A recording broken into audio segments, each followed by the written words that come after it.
مجھے ایک مخلص دوست نے کہا، بہت زمانہ ہو گیا 20-25 سال، زور کی نماز پڑھی، مجھے کہا کھانا کھائے؟ میں نے کہا نہیں۔ چلے نا ساتھ کھائے؟ چلے۔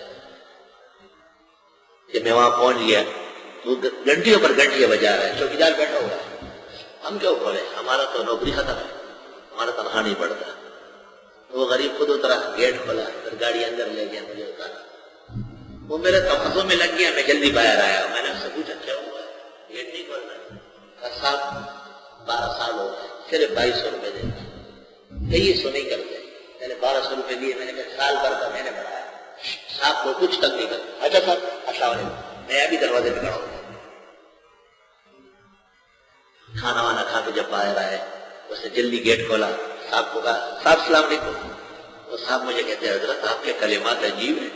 میں نے کہا میرے کلمات ایسے کوئی غلطی ہے ہی نہیں، 100 روپے کے لیے سیٹ کی بے عزتی کرتا ہے، 100 روپے کی، اور سیٹ اپنے ماتحتوں کے بارے میں پتہ ہے اتنے سخت ہوتے ہیں۔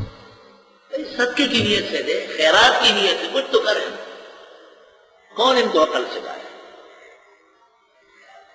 شیخ سعدی نے کہا ہے کہ جب بادشاہ سپاہیوں کو بھوکا رکھے گا تو کبھی بھی دارالخلافہ محفوظ نہیں ہوگا، یاد وہ خیال نہیں رکھے گا۔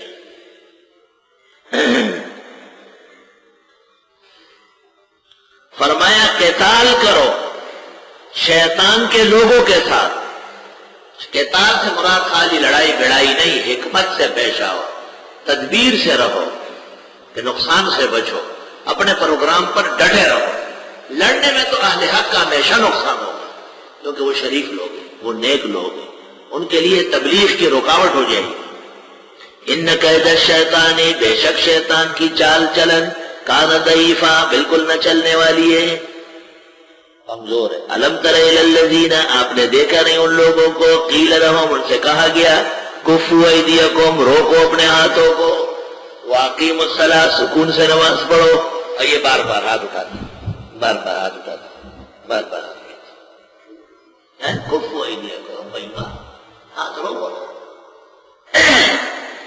المدونہ الکبریٰ، مالک کے مذہب کی سب سے بڑی کتاب ہے، موطا سے بھی فقہ میں بڑھ کر ہے، اس کی پہلی جلد صفحہ 169،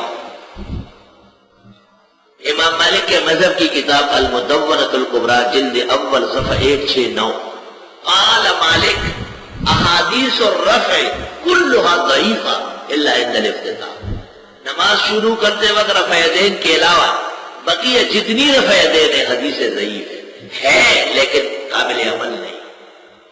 تو پہلی صدی میں مدینہ منورہ کے اندر رفع یدین ضعیف تھا، اور 14ویں صدی کے اندر فیصل آباد گجرانوالہ کے پینڈ فوروں کے حدیثیں قوی ہو گئی۔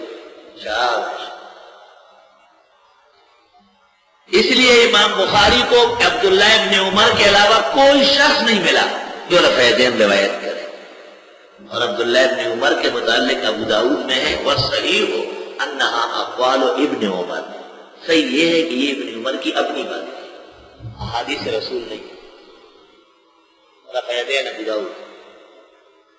اس لیے تو مالک نے کہا، اور جو لوگ حدیث پڑھ چکے ہیں وہ جانتے ہیں کہ امام مالک کا یہ کہنا کہ رفع یدین کی حدیث پہلی تکبیر کے رفع کے علاوہ سب ناقابل عمل ضعیف ہے، صاف نظر آ رہا ہے کہ ابن عمر کا بھی نہیں، کیونکہ ابن عمر کی روایات پر تو مالکی مذہب کی بنیاد ہے، جیسے حنفیوں کی بنیاد میں ابن مسعود ہے۔ تو جب امام مالک ابن عمر کی روایات کا لحاظ نہیں کرتے اور وہ کہتے ہیں وہ سب ضعیف ناقابل اعتبار ہے، اس لیے امام بخاری کو سوائے ابن عمر کے کوئی اور امتی ملا ہی نہیں سکتا، اور وہ بھی پہلی حدیث ہے، قولی نہیں۔ نبی نے 23 سال وحی کے دورانیہ میں ایک امتی کو زبان نبوت سے نہیں کہا کہ تم رفع کرو، کہیں نہیں کہا، کہیں بھی نہیں کہا، رفع قولی حدیث نہیں ہے، فعل تو محتمل تخصیص کو کئی چیزوں کے نہیں، فضیلت نہ معلوم ہے، حکم نہ معلوم ہے، نہ کرنے پر کوئی وعید نہیں ہے، تو بیکار کام ہے بالکل۔ کف ہوا ہی دیا، روکو اپنے ہاتھوں۔ جب کہا جاتا ہے ان لوگوں سے جن کو کہا جاتا ہے کف ہوا ہی دیا کو، فساد اور شر نہ کرو، ہاتھ روکو، یہ کنایا ہے عدم فساد سے کہ فساد نہیں کرو، اور ان کا مقصد رفع یدین سے سنت ہے، داڑھی سنت ہے وہ ان کی نہیں ہوتی، سر ڈھکنا سنت ہے وہ پسند نہیں کرتے، سینکڑوں مواضع میں بالکل سنت کے صریح خلاف چلتے ہیں، صریح خلاف۔